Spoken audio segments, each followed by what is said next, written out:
चौपट हो गए, अब मत क्या करो, तुम कहे तुम्हें दे दो करने के लिए।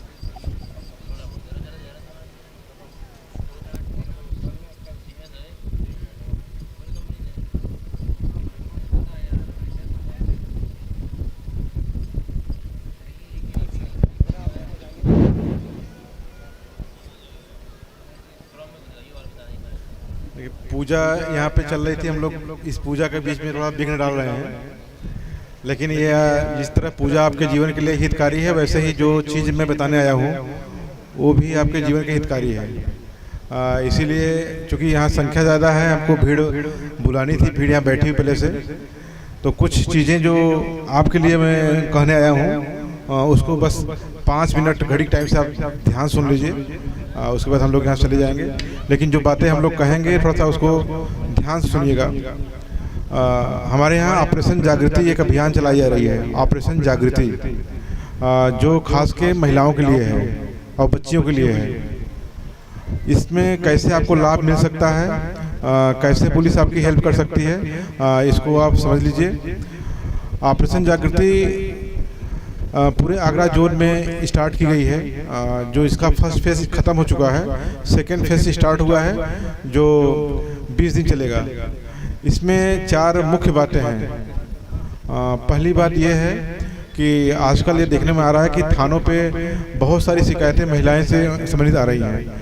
जब उसको देखा गया तो ये मालूम पड़ा कि गांव घर में जो विवाद, छोटे छोटे विवाद हैं, चाहे ज़मीन के विवाद हो, चाहे नाली का विवाद हो, चाहे सड़क का विवाद हो, जब 2 पक्षों में कोई विवाद इस तरह का हो रहा हो और उसमें एक पक्ष कमज़ोर पड़ता है कागज़ में, यानी कि उसके पास लिखा पढ़ी कुछ नहीं है, लेकिन दावा करता है कि हमारा यहाँ पे 1 बिस्से ज़मीन है। जब सामने वाले व्यक्ति जिसका है वो नहीं देता है, तब वो घर की महिलाओं को आगे करता है कि साहब हमारी बेटी जा रही थी स्कूल, हमारी बहू घर से जा रही थी, और ये सामने वाला के जो लड़का है ये बदतमीजी करता है, ये हुटिंग करता है, ये छिड़ता है।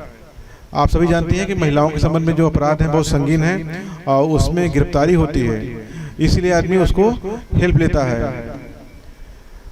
इससे क्या होता है कि झूठा मुकदमा किसी के खिलाफ लिखवाया जाता है, झूठा मुकदमा के बाद जो है उसकी गिरफ्तारी होती है।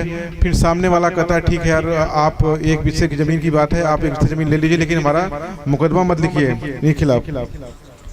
तो आपसे हमारा रिक्वेस्ट है कि कभी भी आप झूठे चीज़ों के लिए, किसी नाली, किसी सड़क, किसी खेत के विवाद के लिए, बगीचे के विवाद के लिए अपनी घर की बहू बेटियों का नाम आगे मत करिए किसी खिलाफ झूठा मुकदमा लिखवाने के लिए। यदि ये ऐसा आप करेंगे, एक तो जो लड़की लिखवाती है मुकदमा उसको यहाँ से थाने पे बयान होगा, उसका फिर कोर्ट में बयान होगा, फिर मेडिकल होता है, फिर लास्ट में जब कोर्ट में केस चलता है तो वहाँ भी बयान देने के लिए आना पड़ता है।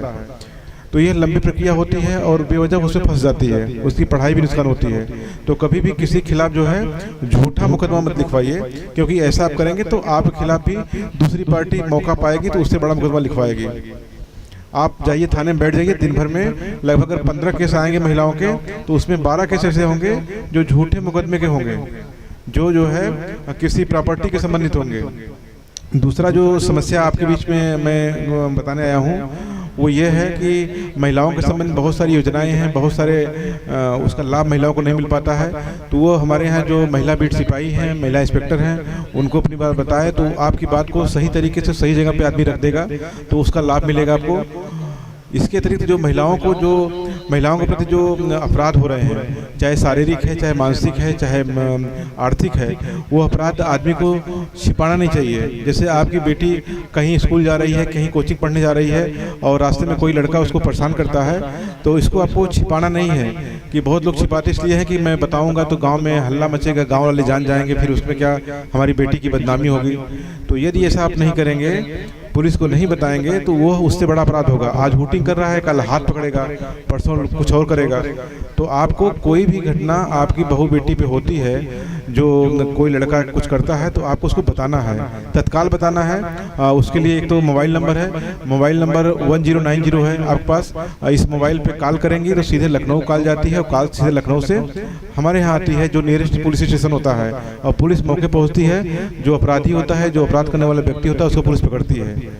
ऐसे ही जो भी यहाँ की बच्चियाँ कहीं शादी हुआ है, मान लीजिए करहल की कोई लड़की है, उसकी शादी हुआ है इटावा हुआ है, उसकी शादी कहीं कन्नौज हुआ है, अगर उसके घर वाले, उसके पति, उसके देवर, उसके जेठ, उसके ससुर कभी प्रताड़ित करते हैं, मारते हैं, पीटते हैं, तो ये बात भी आपको सहनी नहीं है, ये बात आपको बतानी है पुलिस को। अगर आप ऐसा नहीं करेंगे तो उससे खिलाफ बड़ा कोई कदम हो सकता है, या लड़की परेशान होकर आत्महत्या कर लेती है, या तो कुछ और होता है। तो ऐसी कोई घटना जो आपके नियरेस्ट में बहू बेटियों के खिलाफ घट रही है, उसको आपको बताना है, ठीक है। तीसरी जो समस्या है जो मैं आपके बीच में लाया हूँ कि हर घर में बच्चे हैं, हर घर में बच्चे पढ़ रहे हैं, बच्चे हाई स्कूल में हैं, इंटर में हैं, बीए में हैं, बीएससी में हैं, और उसके हाथ में मोबाइल है। ये मोबाइल बहुत काम की है, लेकिन बहुत नुकसान भी करती है, और इसमें हर बच्चा फेसबुक, व्हाट्सएप, इंस्टाग्राम पे जुड़ा हुआ है। अब वो क्या करता है कि मान लीजिए कोई बच्ची करहल की है और उसकी कोई फ्रेंडशिप बनता है, कहाँ का, कोई लड़का मुरादाबाद का है। अब घनिष्ठता इतनी बढ़ जाती है, प्रेम इतने बढ़ जाते हैं कि एक दिन लड़का आता है और रात में वो लड़की घर से निकल जाती है, भाग जाती है। बहुत सारे केस ऐसे हो रहे हैं। लेकिन जब भी अपने बच्चों को मोबाइल दीजिए तो जरूर ध्यान दीजिए बच्चे पढ़ रहे हैं कि बच्ची क्या कर रहे हैं, रात में किससे कॉलिंग हो रही है, अधिक कॉलिंग किससे हो रही है, वीडियो कॉलिंग किससे करी बच्ची हमारी। अगर आप ऐसा नहीं करेंगे तो निश्चित रूप से समझिए कि आपका बच्चा किसी न किसी अपराध का शिकार हो जाएगा। बहुत सारे लड़के घर से भाग जा रहे हैं, वो अकेला लड़का है, कोई माँ बाप का अकेला लड़का है और घर से भाग गया, तो माँ बाप आके थाने पे ही रोते हैं कि मैं अपने बेटे को तो बहुत अच्छा स्कूल दिया, बहुत बढ़िया इंग्लिश मीडियम में स्कूल था, खाने की सारी सुविधाएं थी, आने जाने के लिए गाड़ी लगा दिया था, पॉकेट खर्च देता था, लेकिन इसके बावजूद बेटा हमारा अकेला था लेकिन घर से भाग गया। इसमें दोष आपका है। आपने बेटे को तो सारी सुविधा दे दी, लेकिन आपने ध्यान नहीं दिया कि बेटा हमारा कर क्या रहा है रात में। वो रात रात मोबाइल लेके बात कर रहा था, रात रात मोबाइल से चैटिंग कर रहा है, लेकिन आपको कोई खबर नहीं है कि हमारा बेटा पढ़ रहा है। तो जब भी बच्चों को आप मोबाइल दीजिए, जब भी बच्चों को आपको दीजिए, तो उसको आप ध्यान दीजिए कि हमारा बच्चा कितने घंटे पढ़ रहा है, किससे बात कर रहा है, कहाँ बात कर रहा है, किसके साथ आ जा रहा है। जो बच्चे या बच्चियाँ घर से बाहर निकल जा रहे हैं उनको पुलिस लाती है, लाने के बाद फिर तो एक तो मुकदमा दर्ज होता है बच्चों पे, और मान लीजिए कोई लड़का बीए कर रहा है, बीएससी कर रहा है, उसका करियर पूरा चौपट हो जाता है। मुकदमा लिखने के बाद उसका पूरा करियर खत्म हो जाता है, और अगर प्राइवेट जॉब भी कहीं करने जाता है तो प्राइवेट जॉब भी नहीं मिलती है, और बच्चे की बदनामी तो ऊपर होती है। उसे कहीं शादी करना है, कहीं ब्याह करना है, तो फिर क्या होता है कि सारी चीज़ें खुल के आ जाती हैं सामने, अच्छे शादी रिश्ते नहीं आते हैं फिर। तो आपको इसको हमेशा ध्यान देना है कि जब भी कहीं भी आपके बच्चे पढ़ रहे हैं, लिख रहे हैं, आ रहे हैं, जा रहे हैं, बात कर रहे हैं, तो उस पर निगरानी रखनी है। और चौथी बात, जो अंतिम बात है, मैं आपके बीच में रखने आया हूँ कि ये है मोबाइल से बहुत सारे अपराध हो रहे हैं, बहुत सारे क्राइम हो रहे हैं, जिसको हम साइबर क्राइम कर रहे हैं। आजकल जो बड़े बड़े अपराध हो रहे हैं इस मोबाइल से हो रहे हैं। कैसे होते हैं मोबाइल? जैसे मान लीजिए कोई व्हाट्सएप चैटिंग कर रहा है और रात में कॉलिंग आ गई, वीडियो कॉलिंग, जिसका नंबर आप नहीं जानते, नंबर सेव नहीं किए हैं, और वीडियो कॉलिंग पता नहीं किस लड़के का गया या किस महिला का गई, और उसमें फिर वीडियो रिकॉर्डिंग हो जाती है। वो न्यूड फोटो होती हैं जो रिकॉर्डिंग हो जाती हैं। अगर फोटो रिकॉर्डिंग हो गई तो आपसे बार्गेनिंग की जाती है कि आपका फोटो या वीडियो ये बन गया है, हमारे पास आ गया है, आप इतना पैसा हमारे अकाउंट में डाल दीजिए, नहीं तो ये वीडियो आपके माँ बाप को या तो सोशल मीडिया में डाल देंगे।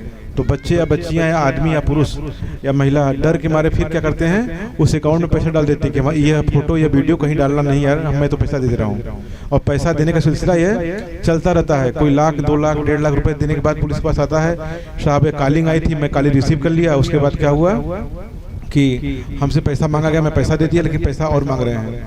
तो कभी भी आपके मोबाइल पे अगर व्हाट्सएप पे कॉलिंग आती है अननोन नंबर से, तो उसको रिसीव नहीं करना है रात में। अगर रिसीव करेंगे तो निश्चित रूप से उसका रिकॉर्डिंग होगी और फिर कहीं न कहीं आप किसी अपराध का शिकार बन जाएंगे।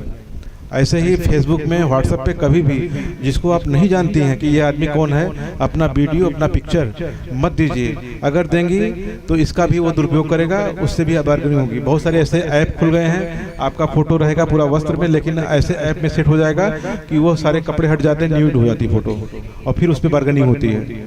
तो ऐसा नहीं कोई आदमी आपसे 4 अच्छी बात कर लिया, 1 घंटे बात कर लिया मोबाइल में, तो आपने सोचा कि बहुत हमारा विश्वसनीय है, फिर अपना फोटो वीडियो सब देते रहे हैं।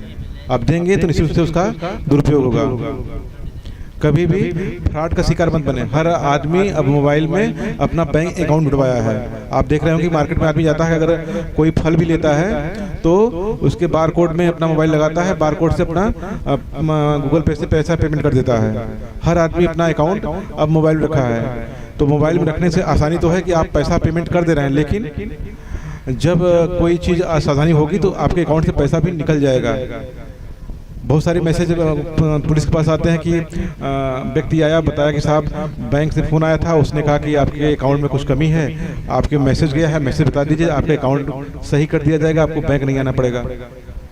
मान लीजिए कोई व्यक्ति यहाँ का SBI बैंक में खाता खुलवाया है और SBI बैंक से फ्रॉड नंबर से कॉल आ गई कि आप मनोज बोल रहे हैं, आपका अकाउंट यहीं करहल SBI बैंक में है, मैं यहाँ कर्मी बोल रहा हूँ। वो सोचेगा कि हाँ सही है, तो करहल में SBI बैंक में अकाउंट खुलवाया हूँ, और कहेगा कि आपके अकाउंट में कमी पाई गई है, आपका आधार नंबर में कमी पाई गई है, आपको एक मैसेज जा रहा है, उसको बता दीजिए तो आपका यह अकाउंट सही कर दिया जाएगा।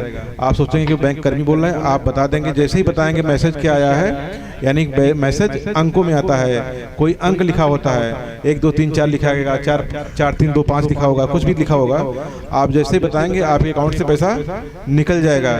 तो आपको कभी भी मैसेज इस तरह से आए तो नहीं बताना है, अगर बताएंगे तो पैसा निकल जाएगा। ऐसे ही फेसबुक पे, इंस्टाग्राम पे बहुत सारे पिक्चर लोग देते हैं कि मैं यहाँ सर्विस करता हूँ और इतनी बढ़िया हमारी बंगला गाड़ी है, इतना बढ़िया चीज़ें हैं, और हमारा ट्रांसफ़र यहाँ से लगभग 700 किलोमीटर दूर हो गया है, ये सामान हमारा लाखों रुपए का सामान रखा हुआ है, अगर आप लेना चाहें तो ले लीजिए सकते हैं, 1 लाख रुपए का सामान मैं सिर्फ 10,000 रुपये में दे रहा हूँ। आप क्या सोचेंगे ये सही बता रहे हैं और जल्दी से ले लेते हैं, तो 5,000 अकाउंट डाल देंगे और 5,000 गाड़ी करके ले जाएंगे वहाँ पे, मालूम पड़े जहाँ पे आप गए हैं वहाँ पे न तो आदमी मिलेगा न आदमी का सामान मिलेगा। तो कभी भी इस मल्टीमीडिया के चक्कर में आप लालच में आएंगे तो फंस जाएंगे। तो यही 4 बात आपके बीच में कहने के लिए आया था। तो 4 बात फिर से मैं आपको दोहरा दे रहा हूँ। पहली बात यह, कभी भी कोई भी पड़ोसी में या गांव में कोई संपत्ति का विवाद हो, घरेलू मतलब कि रोड का, सड़क का, खेत का, खलिहान का, बगीचे का, उसमें किसी अपने घर की महिला या बहू बेटी को आगे करके किसी खिलाफ गलत मुकदमा मत लिखवाइए, झूठा मुकदमा मत लिखवाइए। दूसरा ये कि जब भी आपके बच्चे बच्चियां जो पढ़ाई कर रहे हैं, घर पे रह रहे हैं, अगर व्हाट्सएप पे मोबाइल से अधिक चैटिंग कर रहे हैं, अधिक बात कर रहे हैं, उस पर आप ध्यान दीजिए। नहीं ध्यान देंगे तो वो किसी अपराध का शिकार बन जाएंगे। ठीक है। तीसरी बात ये कि किसी भी महिला पे या बच्ची पे कोई भी अपराध हो रहा है तो उसको छिपाना नहीं है, उसको पुलिस को बताना है, और बताने के कई माध्यम हैं। बताएंगे तो जितना जल्दी बताएंगे आप, उतना जल्दी वो अपराध हम कंट्रोल कर ले जाएंगे। चौथी बात कि ये साइबर क्राइम जो मोबाइल से हो रहा है उसको रोकना है। आपको मोबाइल खूब चलाइए, खूब चैटिंग करिए, लेकिन अगर सावधानी नहीं बरतेंगी तो इससे आपसे अपराध हो जाएगा और फिर आप कहते रह जाएंगे कि हमसे साहब ये गलती नहीं हुई है तो मोबाइल से, लेकिन अपराध आपका मान जाएगा। जिसका सिम रहेगा, जिसकी मोबाइल रहेगी, वही व्यक्ति अपराध भी मान जाएगा।